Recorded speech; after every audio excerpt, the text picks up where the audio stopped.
just a little more intellectual dishonesty from Fusion. Nothing to see here, Internet peoples. Move along. Go back about your business. Nothing to see at all.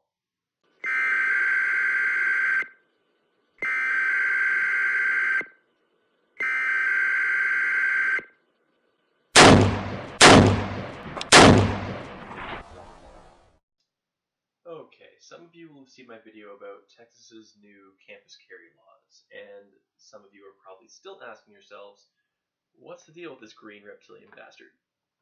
Both are perfectly acceptable positions, but if you haven't seen my video on campus carry laws in general, you may want to watch that as a primer for what we're about to cover here. It won't give you any information about colorful rubber phalluses, but it will give you some background on what the gun law changes have been. For those of you who haven't seen that video, I'm going to give you a really brief rundown about it. For those of you who have, you can just skip through this part and the rest of the class will meet up with you later in the video. Now, the law, formerly known as SB 11, Senate Bill 11, is a 12-page bill with some of that being bureaucratic pomp and circumstance, such as the section for the governor of Texas and the chief clerk of the House to sign it. In any case, it lays out the new laws as follows. Again, this part will be fairly dry, so you may want to skip to later on in the video to get the basic summary. I do hope, however, that some of you will stick around for the reading, because I think it's important that the bill be fully understood rather than just passingly witnessed, in order to ensure a complete recognition of that which is contained therein. Also, I will be making some remarks throughout the reading to clarify the bill and the importance of its sections and subsections. And these notes will be extremely important in developing a deeper understanding of the new government code sections, subsections, and the amendments made by SB 11. So, the bill reads as follows.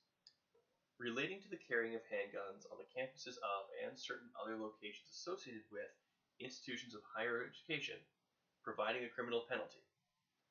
Be it enacted by the legislature of the state of Texas, Section 1, Subchapter H, Chapter 411.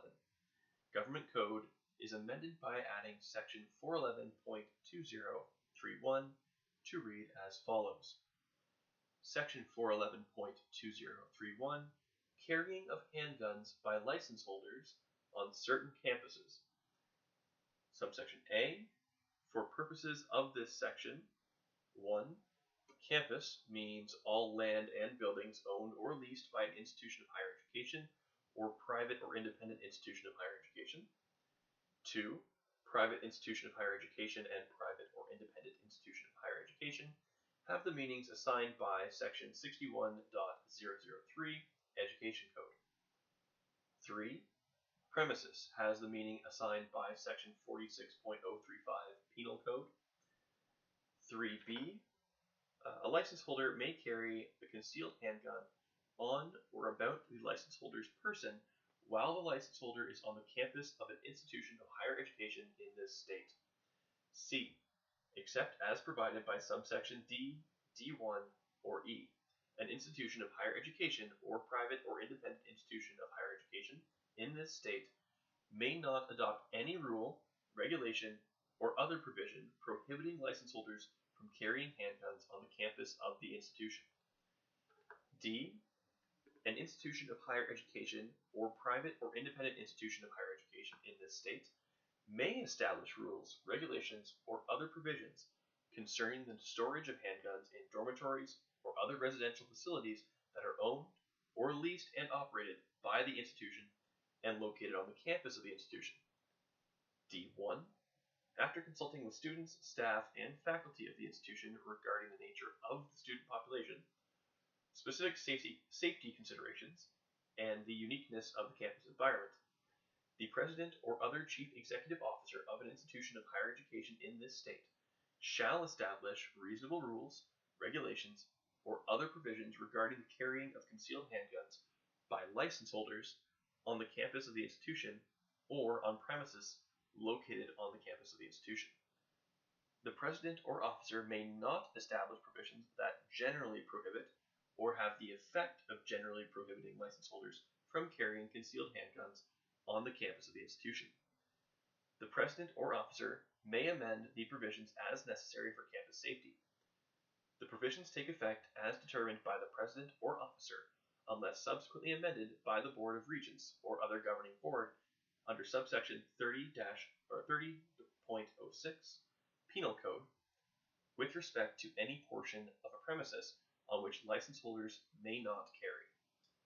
Okay, important note here, we need to recognize the bill clearly states, and I will repeat it for clarity, that although they have the ability to impose certain rules and regulations on the carrying of concealed firearms on campus or campus premises, the president, this is the quote, the president or officer may not establish provisions that generally prohibit or have the effect of generally prohibiting license holders from carrying concealed handguns on the campus of the institution.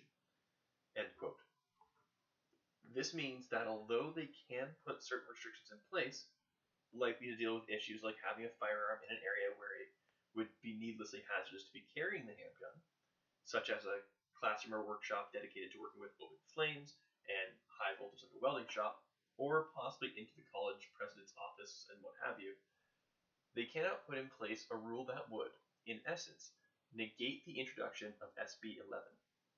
For example, a rule like concealed handguns may not be carried on campus or on campus premises between the hours of 10 a.m. and 4 p.m. would, although not completely prohibit license holders from carrying a concealed handgun on campus or on campus premises, it would, in effect, create a general prohibition of carrying a concealed handgun on the property, as these are likely to be the main class hours for the college. Anyway, with that hopefully clarified and highlighted, let's get back to the bill. D2. Not later than the 90th day after the date that the rules, regulations, or other provisions are established as described by subsection D1, the Board of Regents or other governing board of the institution of higher education shall review the provisions. The Board of Regents or other governing board may, by a vote of not less than 2/3 of the board, amend, wholly or partly, the provisions established under subsection D1. If amended under this subsection, the provisions are considered to be those of the institution as established under subsection D1. Simple enough, right? This section just lays out the process by which a governing board of a college may either partially or completely change the rules as put forth by the college president. I'm presuming that this was put in place to prevent all of the power in the decision-making process from resting with a single individual, in much the same way that the United States has structured their government to have different checks and balances to the power of elected officials. Carrying on. D3. An institution of higher education shall widely distribute the rules, regulations, or other provisions as described by subsection D1 to the institution's students, staff, and faculty, including by prominently publishing the provisions on the institution's internet website. Easy peasy. They just need to make sure that students are aware of the changes being made and that they are made aware of the changes to policy in a timely fashion and in a way that they will be reasonably expected to notice them. D4. Not later than September 1st of each even-numbered year, each institution of higher education in this state shall submit a report to the legislature and to the standing committees of the legislature with jurisdiction over the implementation and continuation of this section that 1. Describes its rules, regulations, or other provisions regarding the carrying of concealed handguns on the campus of the institution, and 2. Explains the reasons the institution has established these provisions.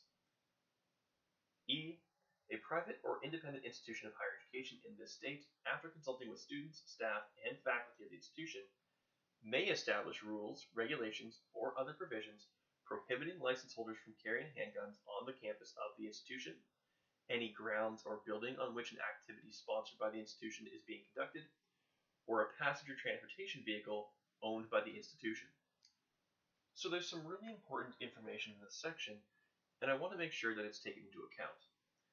This passage of SB 11 informs colleges that they are responsible for informing the appropriate government bodies about what their restrictions on the concealed carry of handguns are, and why these rules, restrictions, or other provisions have been put in place. This isn't the most important part of the section, however. No, the important part here, or at least the most important part here in my opinion, subsection E, is the portion that reads as follows, quote, a private or independent institution of higher education in this state may establish rules, regulations, or other provisions prohibiting license holders from carrying handguns on the campus of the institution. End quote. The subsection carries on, but omitting the details of it doesn't change the message of the segment is this. It means that, whereas a public college is not allowed to enact any set of rules or restrictions that prohibit the carrying of concealed handgun on campus or on campus premises by a license holder, a private college is bound by no such law. This is, for all intents and purposes, the Texas legislature saying, quote, if you have a privately owned and operated college and you're not receiving taxpayer money, then you can run your business as you see fit in regards to whether or not you wish to allow concealed carry at your establishment. End quote.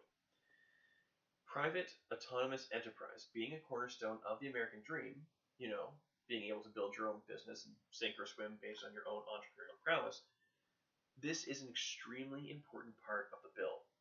So in this passage, Texas has given ample room for the free market so that if there are students who wish to study at a college where concealed carry is not permitted, they can pick a privately run school. If they choose to go to a public college, however, then it's tough shit for them and SB 11 will still apply. Section 2, Section 411.208 Government Code is amended by amending sections A, B, and D and adding subsection F to read as follows. A court may not hold the state, an agency or subdivision of the state, an officer or employee of the state, an institution of higher education, an officer or employee of an institution of higher education, a private or independent institution of higher education that has not adopted rules under subsection 411.2031E, an officer or employee of a private or independent institution of higher education that has not adopted rules under subsection 411.2031E, a peace officer, or a qualified handgun instructor liable for damages caused by 1. An action authorized under this subchapter, or a failure to perform a duty imposed by this subchapter, or 2. The actions of an applicant or license holder that occur after the applicant has received a license or being denied a license under this subchapter. Now, Section 2A1 really gets me turned around here, as I'm having trouble with the usage of imposed by this subchapter. Essentially what this section is saying is that a court can't blame any of the listed parties for damages caused by a party neglecting to carry out something set forth in the subchapter. To me, it would be reasonable to say that if the subchapter imposes a duty upon you, in other words, tells you to do a thing, and you don't do the thing, then you should be held responsible for the results. However, there could be cases in which complying with this law would be considered a risk or in some way infringing upon someone's unalienable rights, so they have to provide some level of legislative safety net in that case. It's clumsily written, but I think I can make sense of the bill's wording. The second part, Section 2A2, just says the parties aren't responsible for somebody who applies for and either receives or is denied a license. Simple stuff. The applicant has their own free will and no background check is infallible. Back to the bill now. Quote, B. A cause of action in damages may not be brought against the state, an agency of, or subdivision of the state, an officer or employee of the state, an institution of higher education, an officer or employee of an institution of higher education, a private or independent institution of higher education that has not adopted rules under section 411.2031E, a peace officer, or a qualified handgun instructor for any damage caused by the actions of an applicant or license holder under this subchapter. Again, simple enough here. It's basically the same as the last section, except that this one speaks to an existing license holder or an in-progress applicant, not just somebody who has freshly received or been declined for a concealed carry license. Once more into the breach. D. The immunities granted under subsections A, B, and C do not apply to 1. An act or failure to act by the state, an agency or subdivision of the state, an officer of the state, an institution of higher education, an officer or employee of an institution of higher education, a private or independent institution of higher education that has not adopted rules under section 411.2031E, an officer or employee of a private or independent institution of higher education that has not adopted rules under section 411.2031E, or a peace officer if the act or failure to act was capricious or arbitrary, Or 2. Any officer or employee of an institution of higher education or private or independent institution of higher education described by subdivision 1 who possesses a handgun on the campus of that institution and whose conduct with regard to the handgun is made the basis of the claim for personal injury or property damage. So, just in case you noticed, like I did, that sections being mentioned in the amendments are not actually directly cited in the bill, as with section 2C here, it's all contained in the original document. You can access these sections by following the link to the official SB 11 resource, for which I've provided a link in the description. Clicking on the hyperlink text in the document, and that will take you to the document that it is referencing with that particular linked segment. Basically, go to SB 11, find this section. It will have the particular original bill section as a hyperlink. Click on that, and that will take you there further. For clarity, at the start of section 2, it has a hyperlink to section 411.208 Government Code, which you can click on and then scroll a short distance down to 2C, which reads, quote, "The department is not responsible for any injury or damage inflicted on any person by an applicant or license holder arising or alleged to have arisen from an action taken by the department under this chapter." End quote. Basically, it says that if the department takes an action, like renewing a license, and afterwards that license holder does something that results in damage or injury, someone can't just turn around and blame the Department of Public Safety because they did their due diligence, and beyond that, the matter is out of their hands. Let's go back to the text. Quote F. For purposes of this section, 1. Campus has the meaning assigned by section 411.2031. Institution of higher education, this is number 2, and private or independent institution of higher education have the meanings assigned by section 61.003 Education Code. The sum up here is really just to lay out what the terms they're using mean, which I think we can all appreciate here. Personally, I despise someone who changes their definitions or uses their preferred definition of a word to either intentionally or negligently undermine the overall discussion. Defining your terms is absolutely crucial, and the Senate Bill 11 makes sure to cover those bases. Boy, does it ever cover these bases. I really wish that it could just cover the definition thing once and drop it.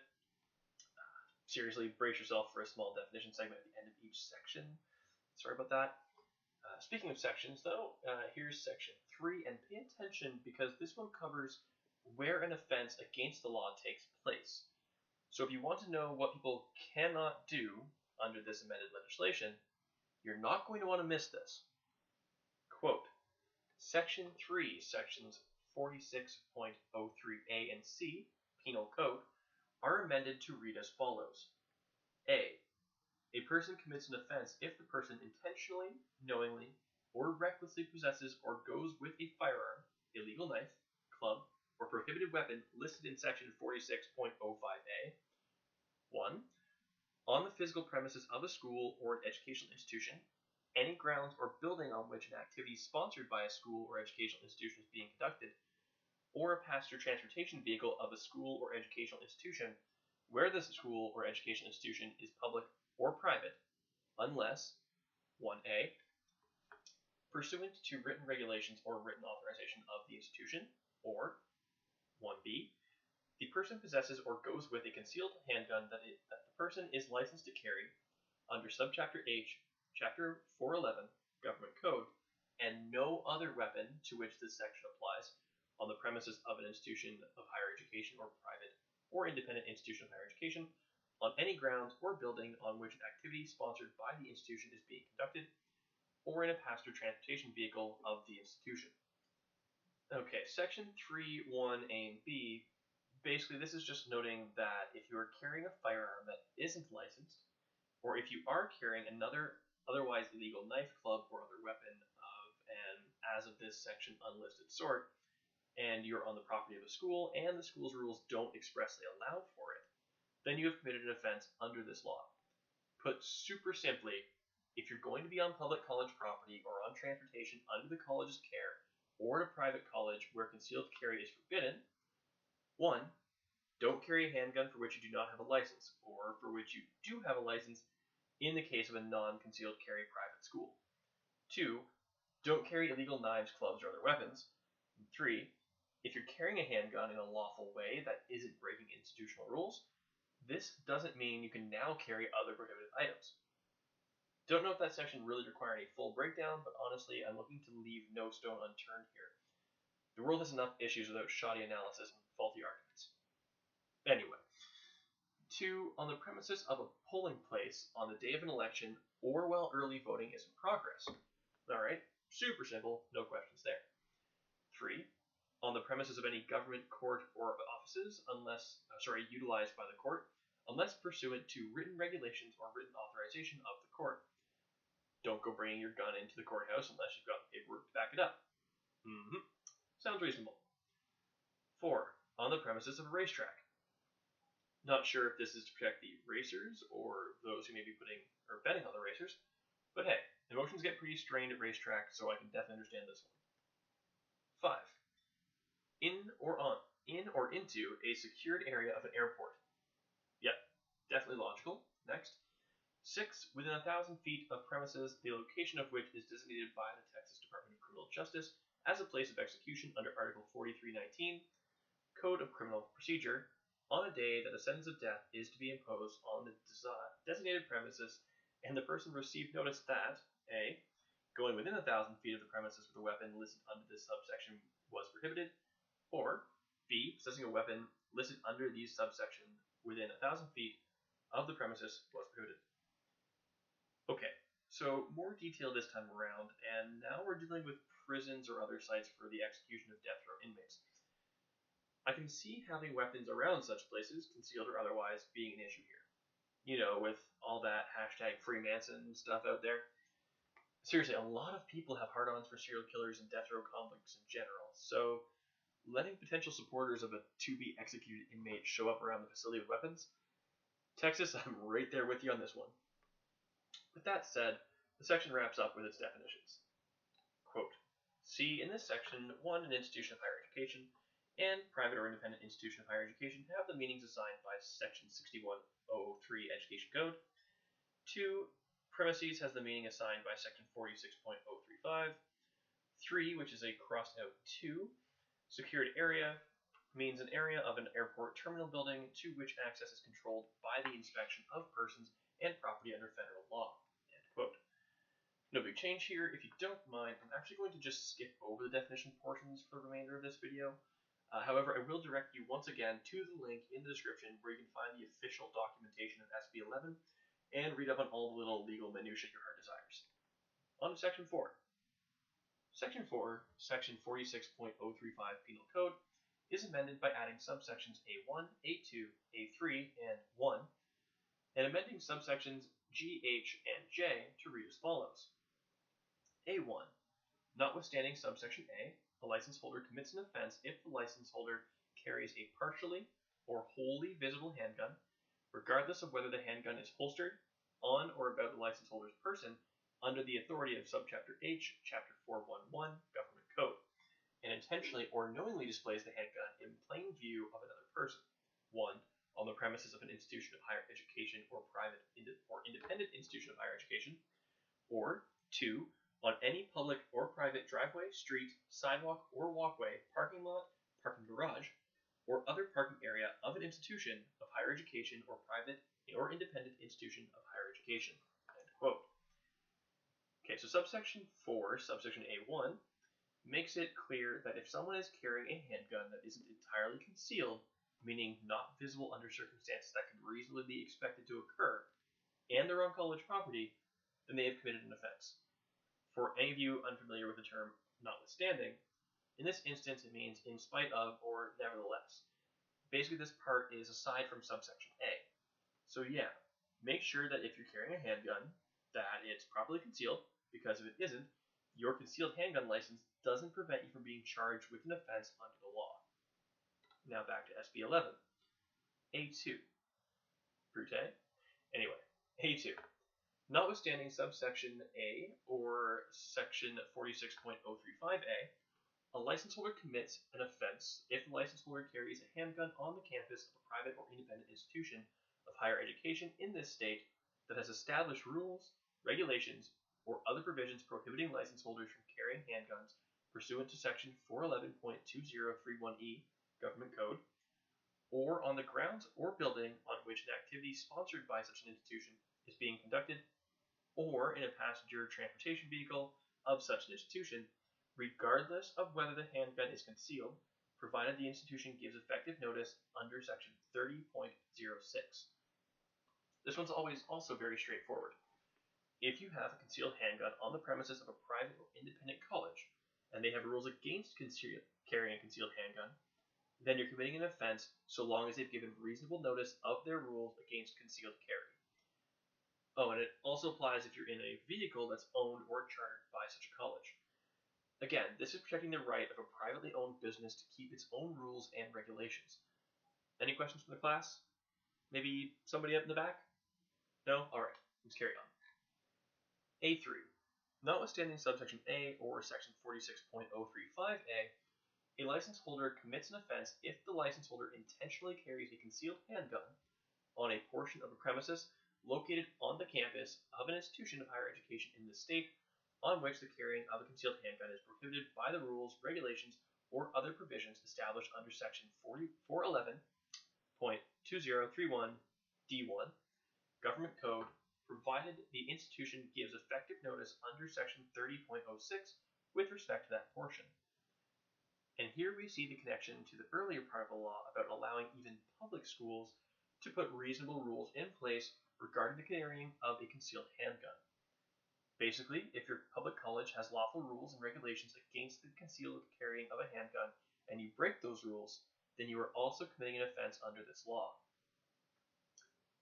Quote G. An offense under subsection A, A1, A2, A3, B, C, D, or E is a Class A misdemeanor, unless the offense is committed under subsection B1 or B3, in which event the offense is a felony of the third degree. Simple stuff here again. If you've committed one of the above offenses, the offense is a Class A misdemeanor, unless, of course, it's also covered by subsections B1 or B3, in which case it automatically becomes a third degree felony. For those of you playing along with the home game using the full section 46.031 document, again I've got the reference documents in the description.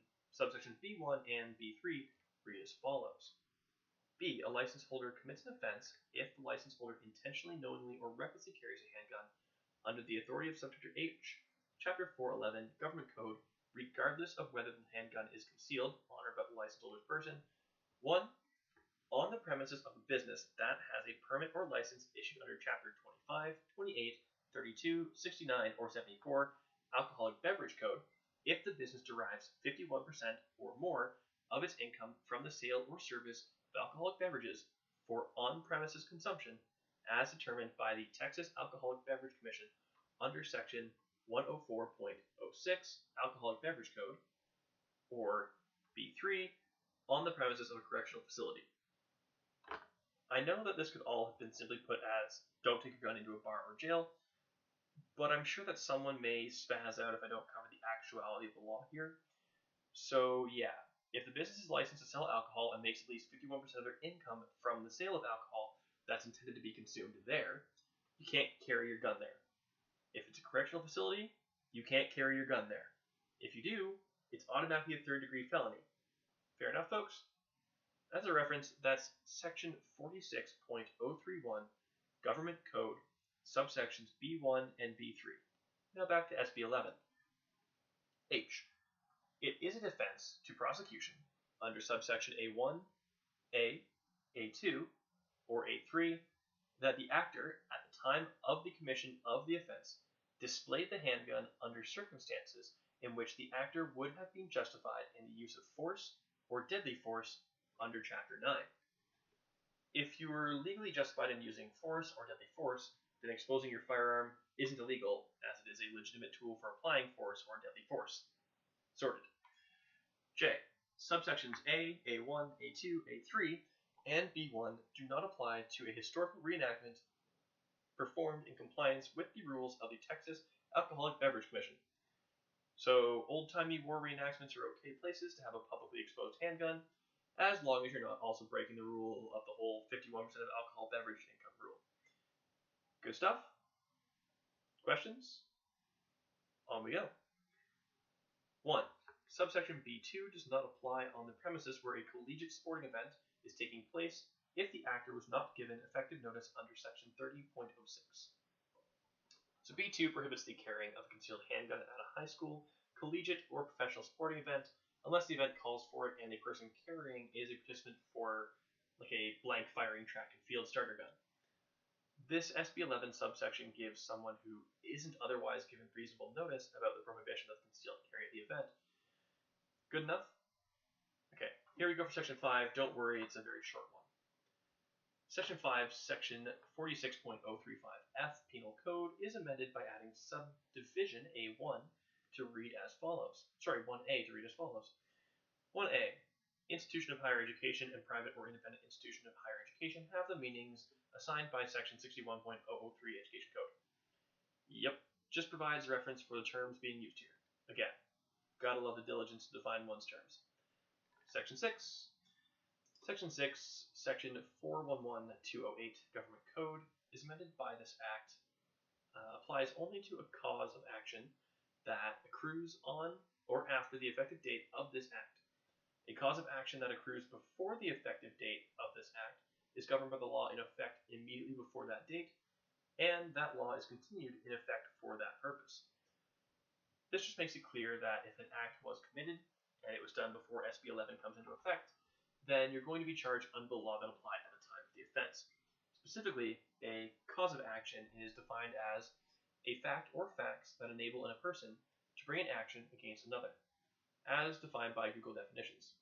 So yeah, no time-traveling retroactive laws here. Section 7. The change in law made by this act applies only to an offense committed on or after the effective date of this act.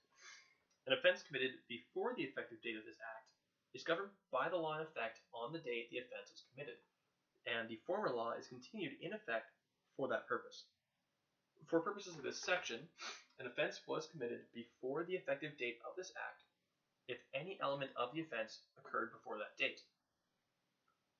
So similar to section 6, this section points out that if an offense is committed prior to the institution of this new act, then it's tried under the laws and statutes that applied at the time of that offense's commission. Section 8. A. Except as otherwise provided by this section, this act takes effect August 1st, 2016. Okay, no explanation needed there. B. Before August 1st, 2016, the president or other chief executive officer of an institution of higher education, as defined by section 61.003 Education Code, other than a public junior college as defined by that section, shall take any action necessary to adopt rules, regulations, or other provisions as required by section 411.2031 Government Code, as added by this act. Notwithstanding any other law, the president or other chief executive officer shall establish rules, regulations, or other provisions under section 41.2031D1 Government Code, as added by this act, that take effect August 1st, 2016. Okay, so this particular section and subsection just lay out that the person in charge of running a public college needs to take action to put in place rules to implement this act, and the rules put in place need to take effect on August 1st. Quote C.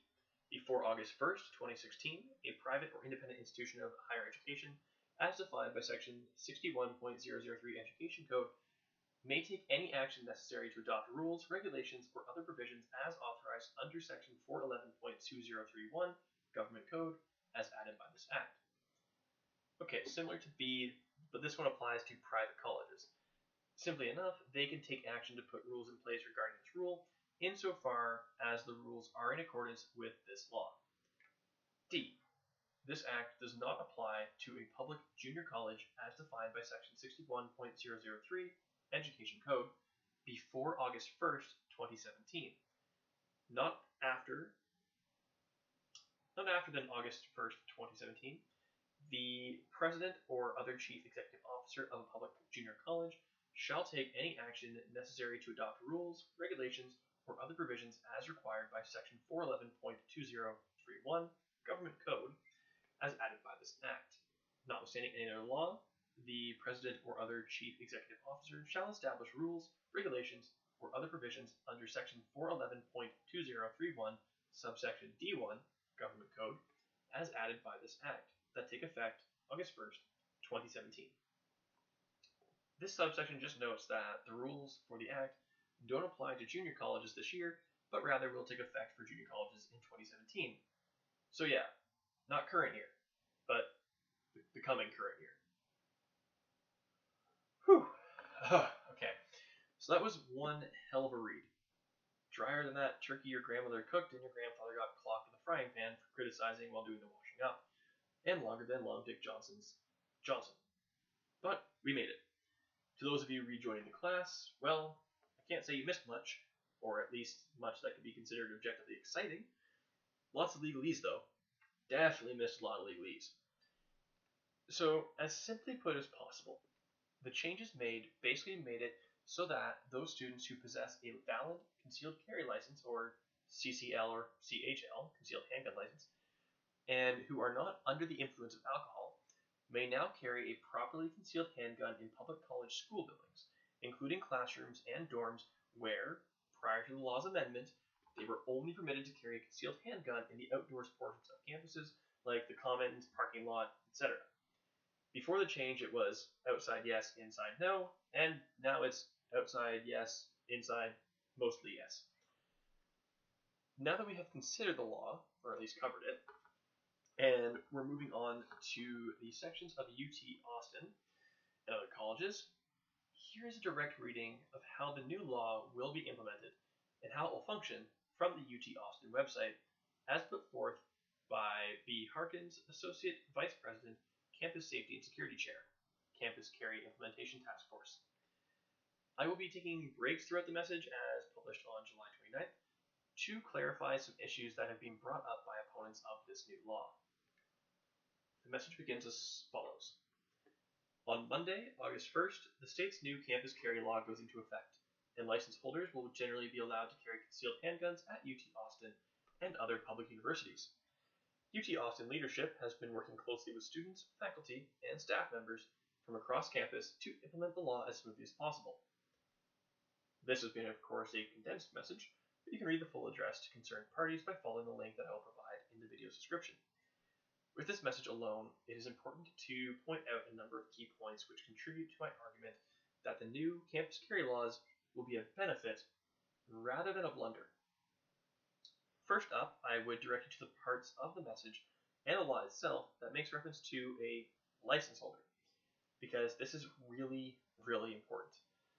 The vast majority of these protesters, I would be so bold as to say the utter vast majority, and if I were a betting man, I would put on the odds to like a 9-1 on, that any person picked from the crowd have no idea what it takes to get a concealed carry permit, or what the existing laws regulating the concealed carry of handguns are.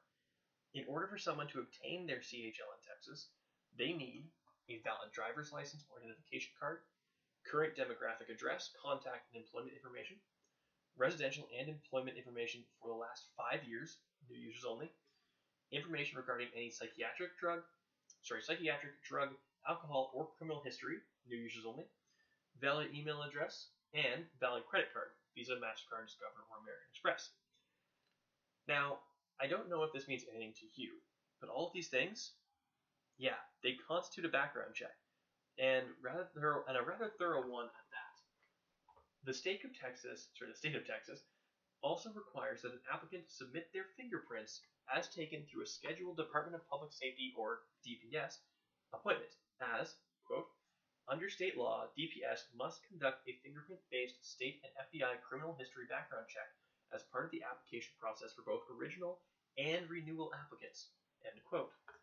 So if you were thinking about crying foul and claiming that anyone can now legally get a handgun and conceal another person while on campus, stop. Please, just stop.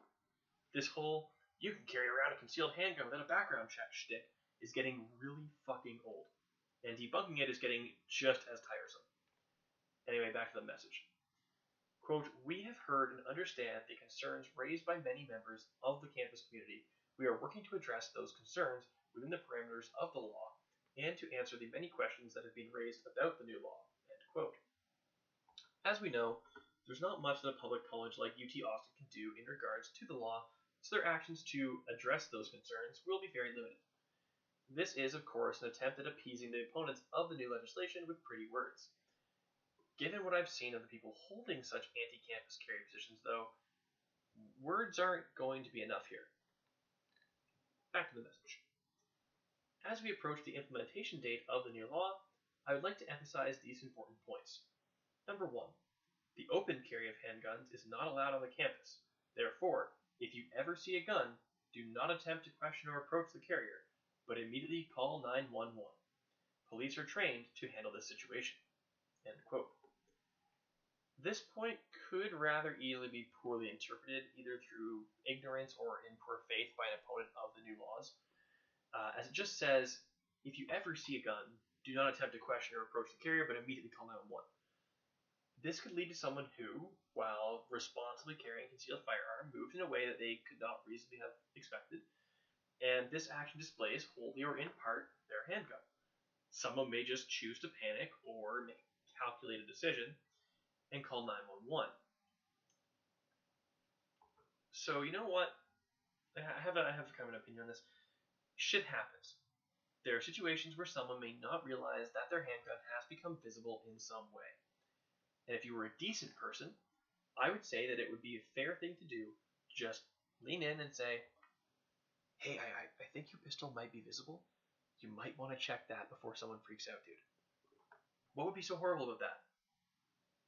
Anyway, 2. There are several areas of campus in which the concealed carry of handguns is prohibited, including some portions of residence halls.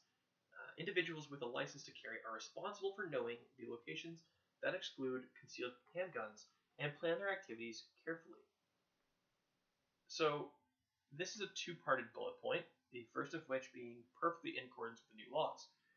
Unfortunately, they don't seem to follow so accurately the wording of the laws, as the law actually states that schools need to be thorough in their listing of the areas on campus where they have prohibited the concealed carry of handguns. Although it's true that any license holder needs to be responsible about where they carry their handgun, it is not entirely their responsibility to seek out the list of prohibited areas on campus. The school needs to make that information readily available and post it in conspicuous places on campus as well as on their website. Again, I'm not absolving the concealed carry license holder from any responsibility, but the school is somewhat sidestepping their own duties at this point. 3. License holders must carry their handguns on or about their person at all times while on campus. About the person means that a license holder may carry a handgun, albeit holstered, in a backpack or handbag, but the backpack or handbag must be close enough that the license holder can grasp it without materially changing position. The holster must completely cover the trigger area and have enough tension to keep the gun in place if jostled. Perfectly reasonable rule here. This is rather obviously put in place to make sure that guns are kept out of view, but also kept close enough that no one could attempt to enter the carrier's bag without the carrier themselves intervening in a quick and effective manner. Good stuff. Let's move on to the next list point. 4. All license holders must think through the activities of their day. There may be times when the consequence of your activities may preclude carrying on a given day. For example, if you're going to a rec sports area, have a class that requires role-playing, rolling, or spinning contact with other students, you might expose the handgun. Remember that there is no storage on campus except in a privately owned vehicle. End quote. Also a reasonable point to convey to students, as a concealed firearm must be holstered in such a way that, reasonably, actions would not expose it. I'm not even against the lack of on-campus storage, though they might be able to make a bit of money off of charging students to store their handguns in a responsible manner, as it's a policy that is in keeping with the new laws. Sorted. 5. Many people on campus have strong viewpoints about the new law, and we understand those passions. However, regardless of your opinions on about the legislation, you are required to follow the laws laid out by the state of Texas and the policies of the University of Texas at Austin. We also ask that everyone show respect towards other members of the university community who have a different view. Now, can you guess which group of people this point has been written in regards to? I'm going to give you one chance to guess it. If you guess the now dildo brandishing opponents of SB11, you'd be correct. I will say, though, that strong viewpoints might be a bit of an understatement. Speaking of those artificial phallus flailing protesters, I've prepared a couple of remarks about their campaign. The following clips make up a video published to Fusion's public Twitter and Facebook accounts. So let's take a look at what's going on at UT Austin, shall we?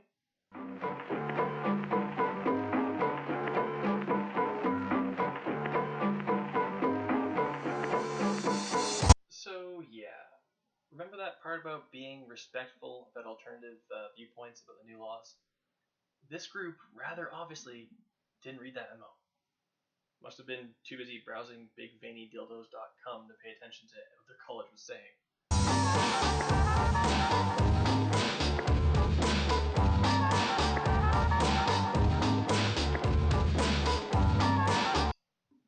This next bit is here just for the Fusion employees who thought that they'd get away with such brutal dishonesty, or perhaps just maybe innocent ignorance, though I doubt it, is trying to conflate the open carry of rifles with the concealed carry of a handgun. On your left, you will see a rifle.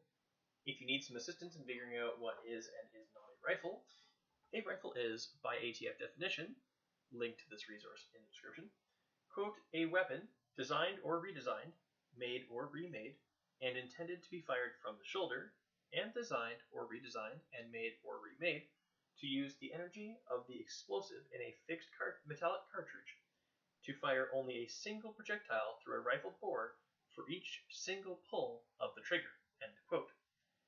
To your right, you will see a pistol. If you are having some degree of difficulty figuring out what a pistol is, the ATF defines a pistol as, quote, a weapon originally designed, made, and intended to fire a projectile, bracket, bullet, from one or more barrels when held in one hand, and having a chamber or chambers as part of an integral or integral parts of, or permanently aligned with the bores. Next point, and a short stock designed to be gripped by one hand at an angle to and extending below the line of the bore or bores. If that's too wordy and complex for you, I really don't know what else I can do here, and you probably shouldn't be getting involved in the debate about gun legislation in the first place. Okay, so now that we've covered what the whole pistol-rifle difference thing is, let's look at how the law treats the concealed and open carry of these two types of firearms. So, as per the City of Houston Police Department's open carry Q&A, because state law governs firearms, and because it does not prohibit the carrying of a rifle or shotgun in a public place, a person is generally allowed to carry those weapons in public in Texas. The link is in the description of this video, listed as open carry of long guns, and it makes the point about long gun open carry in public very clear. If you are legally allowed to own a long gun, such as a rifle or shotgun, you are perfectly within your rights, while in a public place, to carry your long gun in such a way as can be expected to not cause immediate concern. Carrying it along on a sling or strapped across your back like the gentleman in this video clip, perfectly fine. Swinging it around and brandishing it at people like the protesters here with their dildos, most definitely not okay. As far as concealed carry is concerned, I covered this point briefly in the reading of SB 11, but I will review it for those of you who chose to skip that portion of the video. To use a state law definition, in this case the North Dakota State Legislature's definition, as, for the life of me, I cannot find a non-derivative definition of a concealed firearm from Texas's legal documentation, quote, a firearm or dangerous weapon is concealed if it is carried in such a manner as to not be discernible by the ordinary observation of a passerby. There is no requirement that there be absolute invisibility of the firearm or dangerous weapon, merely that it not be ordinarily discernible. A firearm or dangerous weapon is considered concealed if it is not secured and is worn under clothing or carried in a bundle that is held or carried by the individual, including beneath the seat or in a glove compartment. Now yes, this is the North Dakota state definition, but the Texas legislature seems to focus here on what is not considered concealed, And that I have most definitely covered in the reading of the law, specifically at the point regarding Section 4, subsection A1 of SB 11, where it is discussed as to an offense being committed, which, in this case, is the open carry, or what is considered open carry, of a handgun, which is not legal in public in Texas. And to be clear, the allowance for the open carry of long guns goes back a long ways in Texas. This concealed carry on campus legislation is new, but long gun open carry isn't even close to being a recent development. So yeah, the gun on your left here, that's a rifle, and you've been able to open carry that firearm in Texas for a long time. The gun on your right, that's a pistol, or a handgun, and you're not allowed to open carry it. Concealed carry requires a license, and you have only recently become allowed to carry a concealed handgun on public college campuses and premises this year, specifically as of August 1st. Simple enough for you? Great. Now let's get back to this video.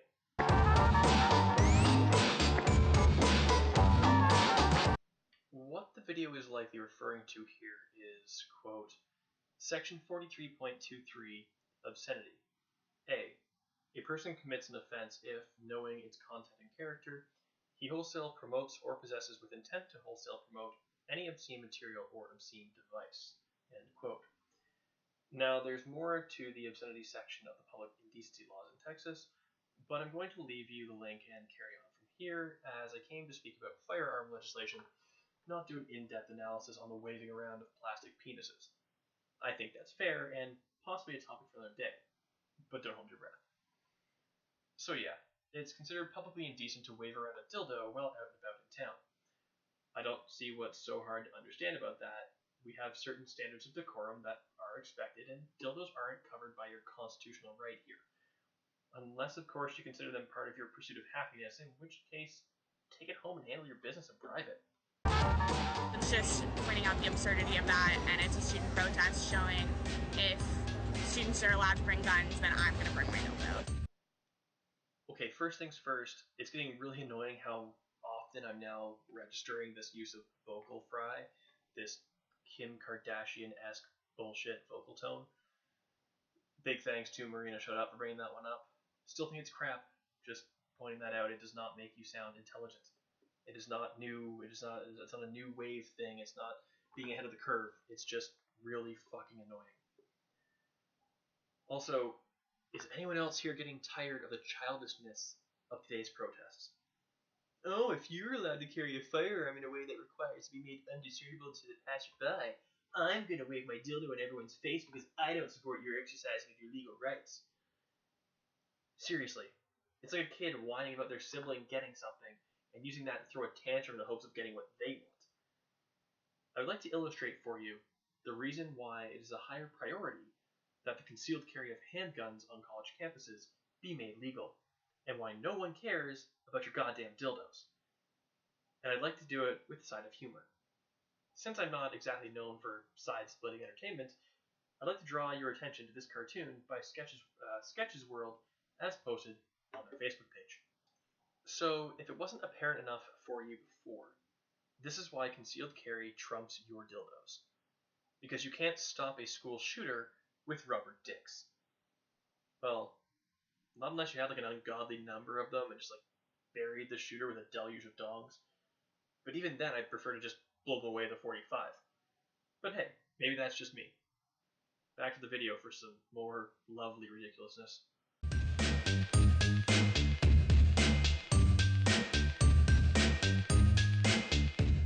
It's illegal to have a dildo in the state of Texas out publicly, but you can bring your Glock into the classroom.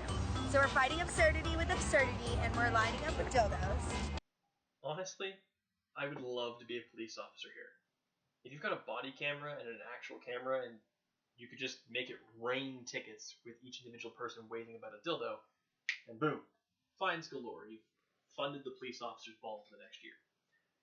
Sure, some of them will claim freedom of speech, however, as already pointed out in the Texas law books regarding indecency, and by the fact that your protest automatically means that you understand this thing to be illegal, you'd have nary a leg to stand on. Also, sweetheart, the only thing absurd here is your absurdly insufficient reasoning capabilities. If the law is being followed, then you'll never even know that their Glock was there. And if they're not following the law, they can be punished both by the school and the state based on new legislation. You know, part of me wants someone to try to pull some active shooter nonsense at UT Austin or another public Texas college just to see them get blown away by a lawful carrying concealed carry license owner. You know, so long as the only people injured aside from the shooter are the same idiotic people who went out there to protest.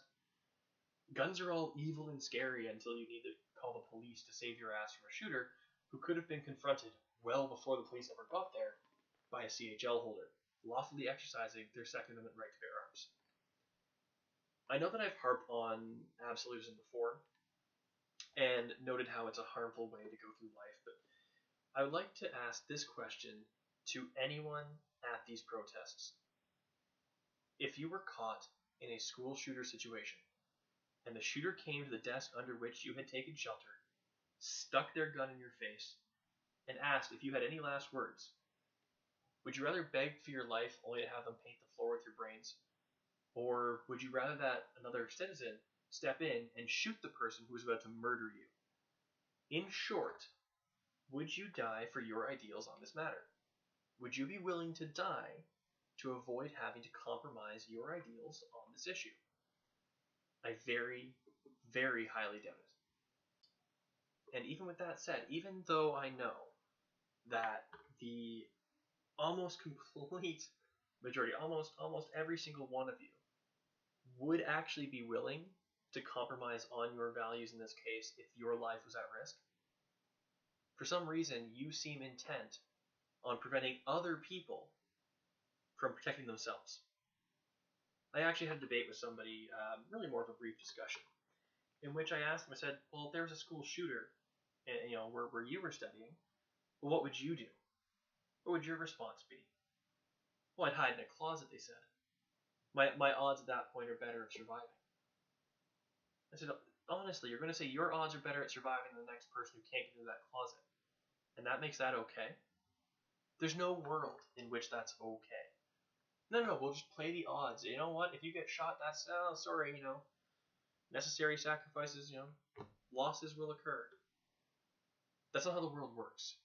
That's at least not how we should work.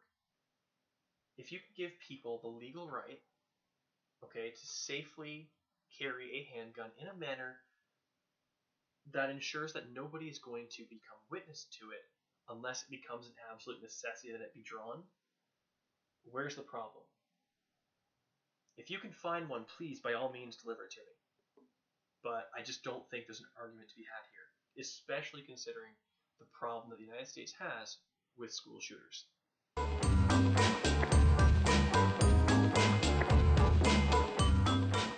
Well, it's just childish. We've tried this gun-free zone experiment. It's like a lure for psychopaths. And I think it does create a dangerous environment. Now, I think this guy's heart is in the right place, but in saying dangerous environment, I think he's tripped on the wording. To call it dangerous to not have a concealed carry law in the books isn't necessarily accurate, or at least as accurate as saying that it removes a certain option for self-defense. It arguably makes it less safe, but full-on dangerous is a stretch, even for me. Again, at the heart of things, I support his side of the argument. I just think he's wording this in a way that's a little bit off.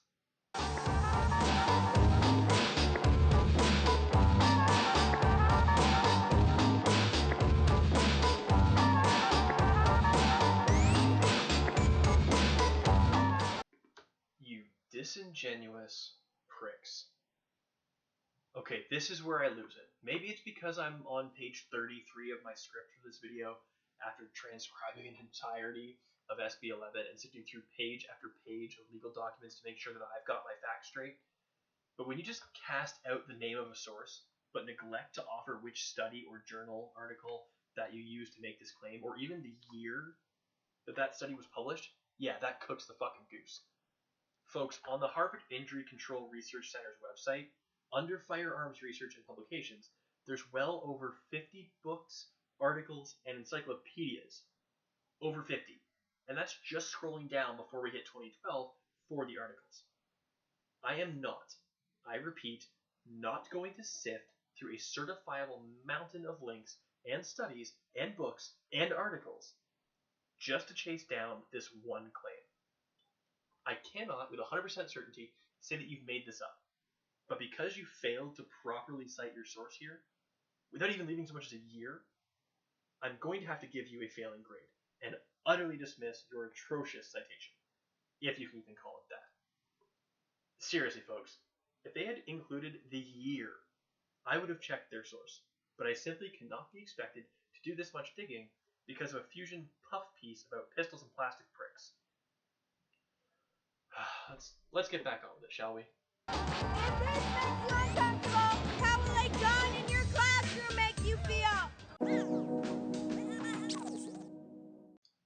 You really want to ask me that question?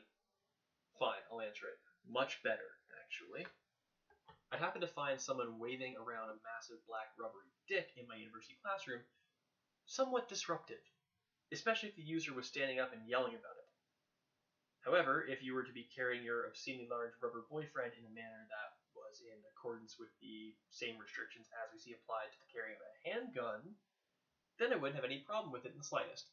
You know why? Because SB 11 and concealed carry laws in general are designed so that passers-by will never, reasonably, even know that the person is carrying a firearm.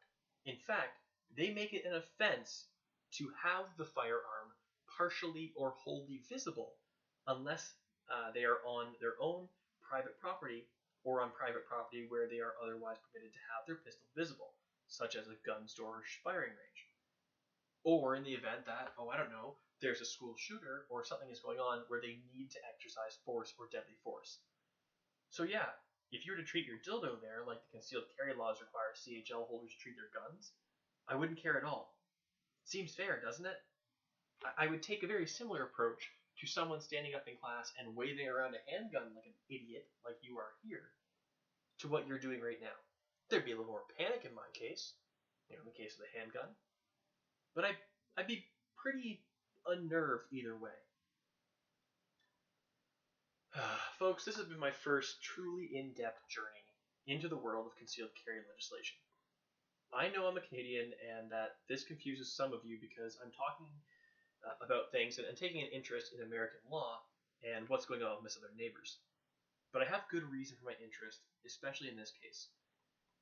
You see, I've been in multiple school lockdowns initiated because of someone openly carrying a firearm either on or about the school's premises.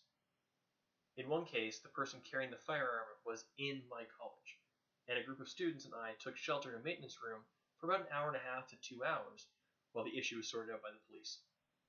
We spent our time during my college's lockdown, huddled together in that maintenance room in the tech wing, scared to death that the gunman might choose to check our hallway and our room, and we knew that if it happened, we'd have to try and run out the emergency exit fire door, turning our backs to someone with a gun, or that we'd have to try and rush him and pretty much guarantee that at least one of us would be shot and very likely killed. Can I say that I would have felt better if I had been in possession of a concealed firearm? Yes, 100% without any doubt in my mind. I'm not a passively minded person. I am not a submissive individual. I would much rather have had the option of using lethal force to engage with a suspect than to have to choose between rushing him with hammers and maintenance tools or to turn around and flee, hoping that I would be the one to get shot back. Maybe you'd rather be defenseless, but that's not how I wish to live my life, and I don't think that you should be able to claim that your discomfort about someone in your class possibly having a legal, licensed, and concealed firearm on campus trumps my right to live, and to defend myself and others from someone who would seek to kill us. I would even step in the way if I was armed to protect you, despite your disagreement with that law. If I had the ability to do so, I would try to preserve your life as well as my own. I would stake anything on the claim that if I saved you from a school shooter by using a concealed handgun, even an illegally concealed handgun, that you would be happier to be alive than you were upset that another student had been carrying a gun. I would bet anything on that. So there you have it. The details about SB 11, aka the Campus Carry Law in Texas, information on UT Austin's implementation of the new legislature, the pushback to the law, why I think the pushback is ridiculous, both in its manner and motivation, and my reasons for supporting the concealed carry of firearms on college campuses by CHL holders. If you've managed to make it this far, I'd like to offer you my most sincere thanks. This video has been a marathon just to script out, and the recording and editing process is no doubt going to be every bit as lengthy and challenging. But I really do think that this legislation is something that needs to be comprehensively understood, talked about, and that the opposition to new laws should receive all of the scrutiny that the law itself was put through, which was considerable if you look at the number of revisions and readings it went through before it was finally passed. Link, as always, in the description. To my patrons, well, as of the time of this scripting and recording, patron at Wild Tanuki, you will have had the dubious privilege of getting to be the first to view this video, and my Patreon feed will continue to have my videos available for viewing before any other publishing medium. On the topic of my Patreon, if you've enjoyed this or any other video of mine, please consider becoming a patron. I have a range of monthly contribution options ranging from $1 up to $50 per month, with a variety of patron rewards to choose from as you climb up through the contribution levels, including patron-only World of Tanks platoons and Google Hangouts, signed and personalized thank you packages with the video script of your choice, and even the ability to pick the topic of a JT Viper video. So be sure to check out www.patreon.com/JTViper. If you would rather not or cannot become a patron, that's perfectly fine all the same. If you've enjoyed the video, give it a thumbs up, leave a comment down below, share it with your friends, family, and those you think could use a little primer on the new gun laws, and hit that big old subscribe button to be notified whenever I publish a new video through YouTube. If irrelevant banter and shitposting is a little more your speed, you can find me on Twitter by searching my handle at JTViper1991. Thanks, everybody.